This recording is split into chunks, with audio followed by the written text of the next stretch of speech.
Joining us from Bryan Hayes World Headquarters, it's Bryan Hayes to talk about this Toronto Maple Leafs Game 6 victory and first-round series win. Bryan, you were rightfully critical of Toronto's top players.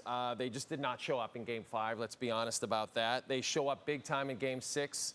They contribute to 3 of the 4 goals. Collectively, what was the difference in their performance in your eyes?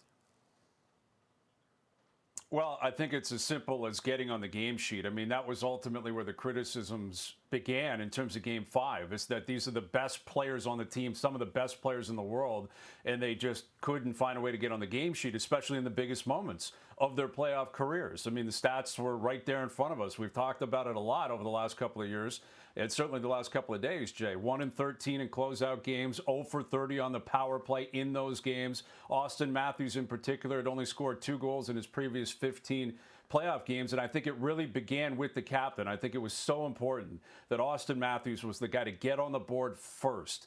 Not only does he get on the board first, he does so on the power play. So that stat is gone.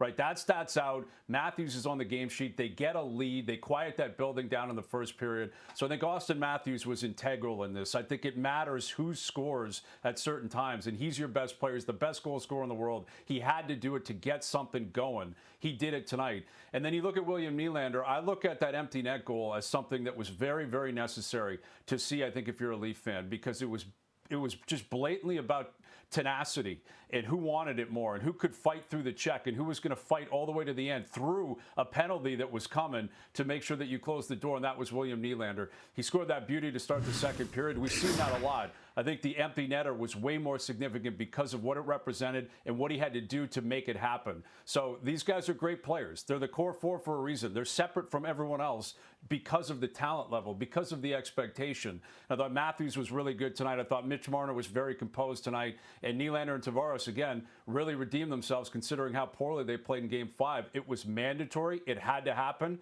Credit to them. They did it. They're off to the second round now. I think about the previous battles of Ontario basically 2.5 decades ago, and I think of nothing but animosity and bad blood and Darcy Tucker and Chris Neil and just a lot of nastiness, and we got nothing like that in this particular series. Were you somewhat underwhelmed in that sense, Bryan? I think I was because of the lore of the Battle of Ontario, right? And some of it is revisionist history. It's not like all of those series were just incredibly compelling, but a lot of them were, a lot of the moments where it was very consistent for a Leaf fan because, again, the Leafs won. Again, this is 5 for 5 over the past 25 years. But you mentioned some of the integral parts and players of that Battle of Ontario from 25 years ago. They were villains. They were villains on both sides. I don't think a villain was established in this series. I don't. I don't think there was one that was established for either fan base, which is very difficult to do, especially when you consider the history of the two teams and the proximity in terms of geography and all that kind of stuff.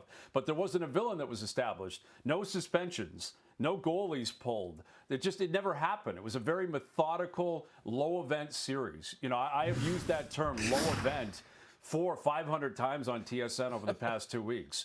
But it's the only way to describe the games, Jay. It was just low shots, low opportunities. Who's going to tuck one in and find a way to win? So there were suspenseful moments, certainly the overtime games. Game 6 was a great, great game. And it was suspenseful if you're a Maple Leaf fan because you're up 3-0 and you're thinking, really? Are the Leafs going to do this again? But in terms of the just nastiness, the craziness that I remember from 25 years ago, this Battle of Ontario, this chapter, it did not quite meet that. Now we move on to the Leafs and the Florida Panthers, and a Florida Panthers team that is, of course, the defending champions and has added Brad Marchand to the mix.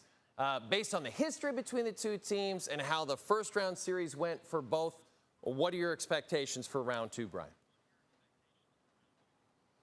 Well, I think undoubtedly the Florida Panthers are the favorite, and I think they should be regardless of who they're playing. Whether it's the Maple Leafs, the Ottawa Senators, if it was Washington, Carolina, if you went to the West and played Vegas or Winnipeg or Dallas or Colorado, I don't think it should matter. I think Florida has earned that. I think they have earned that status as the best team in the sport. And I would use the LA Dodgers as an analogy, the Kansas City Chiefs as an analogy. That's who the Florida Panthers are to the NHL. They're the best of the best, the cream of the crop, and they've earned it and they've deserved it. And this is as tough of a test as you can get in the sport. It's as difficult as it's going to get for the Maple Leafs, and it's happening in the second round. That's why I think it was important that they got through, maybe in a sweep or in 5. Okay, it goes to 6, but the Leafs got out of this unscathed. No injuries, and confidence can boost. Stolar's played really well for the most part. Your star players, again, got it done in Game 6, and collectively over the course of the series were pretty good, Game 5 notwithstanding. But you better be ready if you're Toronto, because everything I just said about this Battle of Ontario,